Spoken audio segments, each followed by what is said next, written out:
Alright, ladies and gentlemen, I'm the Soundtracker, and I wanted to make another quick video on another method of cleaning records. Now, I've done a video before on the Spin Clean record washer, and honestly, fantastic device. I mean, it's really easy to use, it cleans everything wonderfully, but there are a lot of different ways to go about doing this, and one of the less conventional, or at least I thought, was this. Wood glue. I mean, who would have thought that this would be a good way to clean anything? Alright, let me explain what it is I'm actually trying to accomplish here.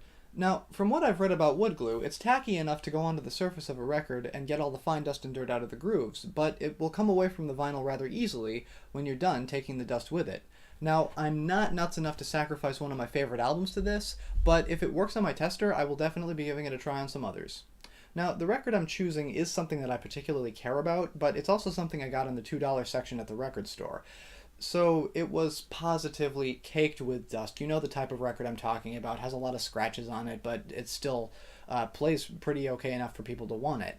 Now, nobody in their right minds who collects these things will really want to put a dusty record on their player to keep the needle from getting damaged, but I wanted a point of reference for sound quality, and I wanted it to be with music people would like, so here's a short clip of that.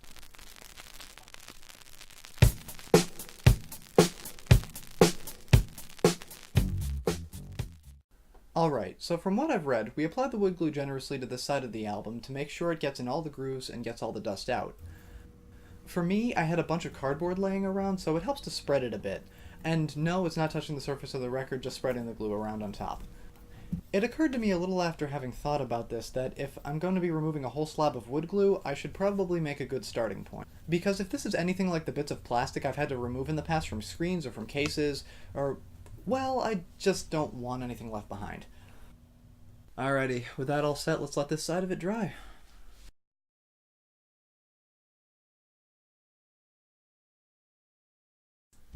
Alright, it's had sufficient time to dry, let's take a look. Well, with a bit of fidgeting, the glue does eventually come off. Now, this was an absolute hassle to actually do. Through the powers of my horrible editing, we can see that I thought the tabs would actually help with the leverage, but it takes a little bit more than that.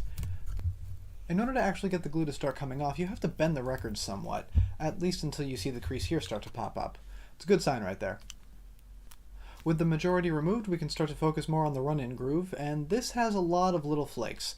It's definitely worthwhile to go over the edge with your fingernail to make sure you get everything. Now, the rest of the problems I was having were to do with static cling. When you get the glue chips off of the record, they end up clinging to either side of it, so it's really handy to have a brush tool or a microfiber cloth. I ran into a few other problems, but I'll leave that portion in suspense for now. I'm really glad I ended up putting these pieces of paper on too, because I think it would have been very hard getting the glue off both of the outer edges of this without something to help the force. Anyways, now that this is off and with this out of the way, let's listen again.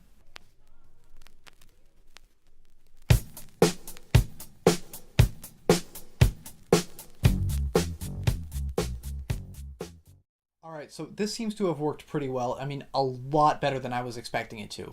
Now, it got the dust out of the grooves and improved the sound a lot, but I am really not sure that this is a viable method for cleaning them off.